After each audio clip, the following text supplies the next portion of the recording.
첫 번째 질문은 누가복음 18장 29절 30절에 하나님 나라를 위하여 집이나 아내나 형제나 부모나 자녀를 버린 자는 금세에 있어 여러 배를 받고 라고 말씀하셨는데, 금세에서 여러 배를 받는다는 것은 어떤 의미인지요? 누가복음 18장 29절과 똑같은 걸 한번 찾아봅시다. 마가복음 10장입니다. 여기는 여러 배가 100배라고 했죠. 마가복음 10장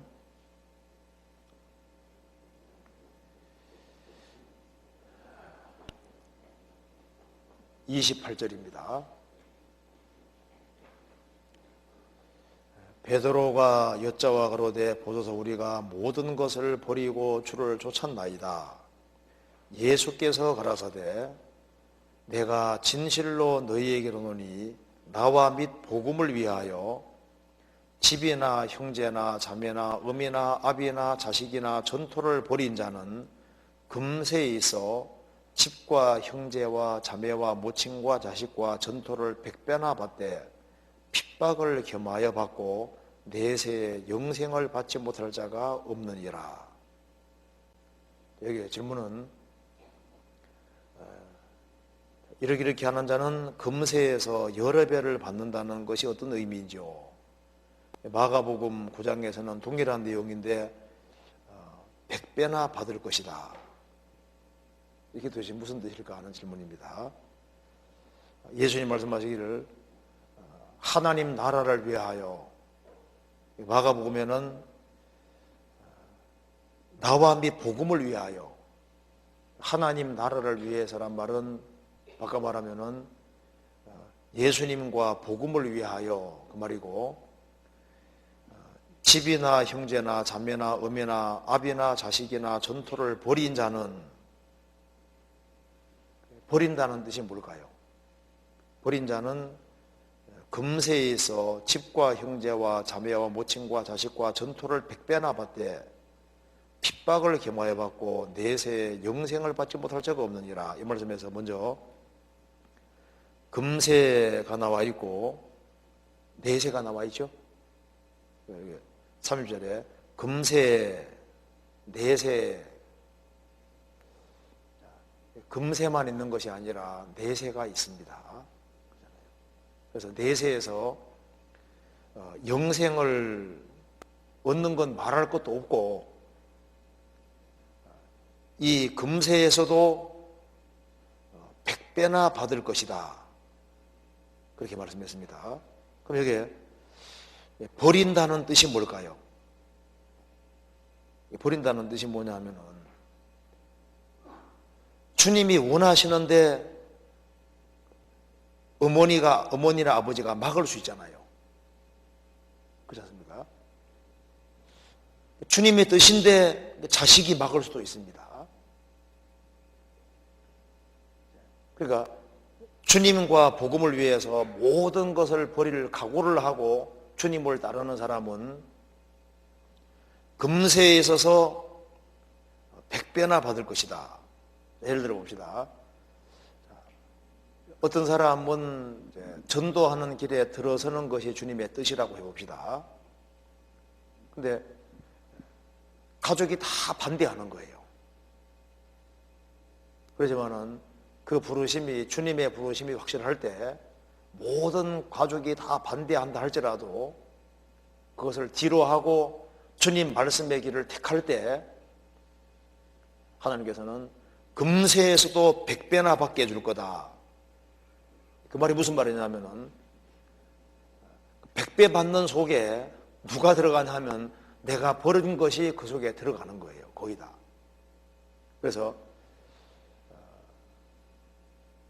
주님이 원하시는 길을 택할 때 가족이 반대했다 할지라도 주님 말씀을 따르면 나중에는 가족이 이해 못할지라도 나중에 어떻게 됩니까?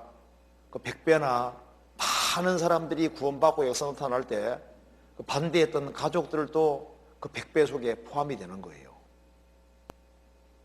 그러니까 만일 가족에게 붙잡혀서 주님 말씀을 따르지 아니하면은, 그러면은 자기도 손해고 주님도 손해고 모든 게 손해가 되는데 주님의 길을 따르면은 손해보는 것처럼 보이지만은 넘치게 주님의 축복을 받는 동시에 내가 포기한 것도 그 속에 들어갈 것을 말씀하는 겁니다.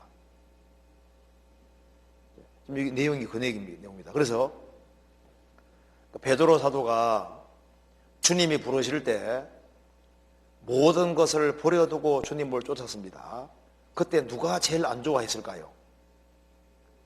베드로가 좀 성질이 급한 사람이잖아요. 그러니까 누가 제일 염려했을까요? 장모님. 베드로 장모가 걱정을 가장 많이 했을 거 아니에요. 아닌가요? 베드로 성격을 아는데 장모님이 그 베드로가 그 일은 성실하게 하기 때문에 아마 이렇게 이제 자기 딸을 연결시켜 줬을 텐데 베드로가 성실하게 일하더니만 그만 예수님 만나서 다른 걸 다 뒤로 하고 이제 오로지 예수님만 따라다니니까 경제적인 책임을 집안일을 신경 안 쓰잖아요. 그러니까 베드로 장모가 열병이 날만 합니다. 베드로 장모가 열병 났다고 생각이 되잖아요. 아이고 우리 이게 사위 이제 어떻게 붙잡아야 되나. 그래 설 수도 있는 거예요. 그렇잖아요. 나중에 어떻게 됐습니까?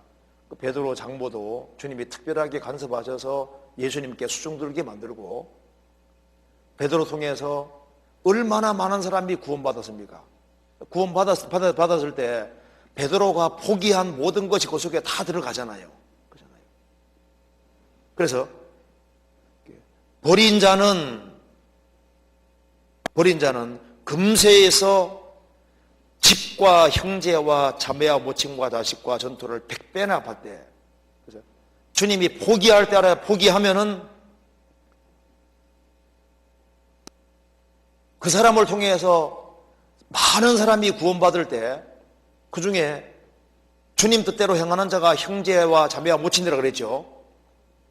주님 뜻을 따름으로 인해서 어머니들이 많이 생기고 아버지들이 많이 생기고 형제들이 많이 생기고 자식들이 많이 생기고 그리고 그 많이 구원받아가는 그 속에 자기가 포기한 것도 다 포함된다고 주님 말씀하신 겁니다. 단 핍박을 겸하여 받는다. 주님의 뜻을 따라가면은 그게는 많은 고달픈 것도 있고 어려운 것도 있잖아요. 그렇기 때문에 핍박을 받긴 받지만은 금세에서 엄청나게 주님이 역사하는 것을 경험하게 될 것을 말씀하는 거예요. 100배나 받는다는 것은 꼭 100배만 말하는 게 아니라 그게 1000배가 될 수도 있는 겁니다. 그렇잖아요. 상상도 못하는 엄청난 축복이 주어질 것을 말씀하고 있는 겁니다. 그래서 베드로 사도뿐 아니라 바울 사도도 주님 부르실 때 혈육과 의논하지 않았잖아요. 그래서 모든 걸 포기하고 주님을 따름으로 인해서 그가 전도하러 다니면서 얼마나 많이 사람을 건졌습니까?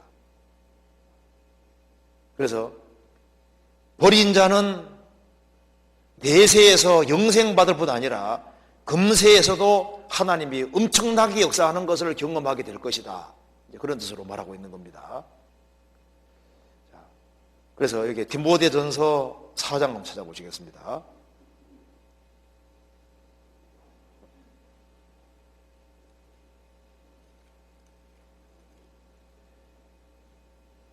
(4장 8절입니다)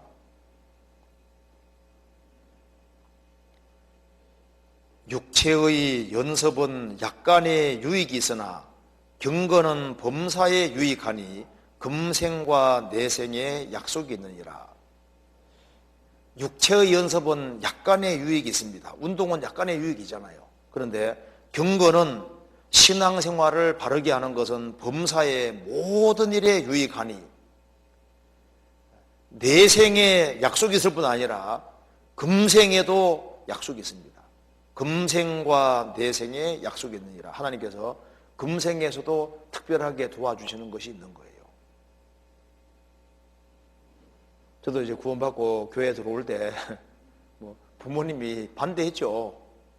반대했는데 그래도 주님 말씀하는 길을 택했을 때 그로 인해서 많은 사람들이 구원받았을 뿐 아니라 그 반대했던 부모도 다 포함되는 거예요.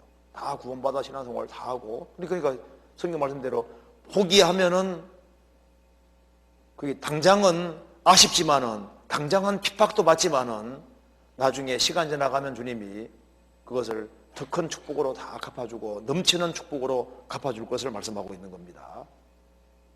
그래서 이거 이해되시죠? 그래서 주님이 따르라고 할 때 따르는 것이 그 현명한 거예요. 그래서 주님이 포기하라는 걸 포기하면은 나중에 포기한 것도 나중에 그 속에 포함되게 되는 거예요. 대체로 그렇게 됩니다. 그래서 그건 그런 뜻으로 이해하면 되겠습니다.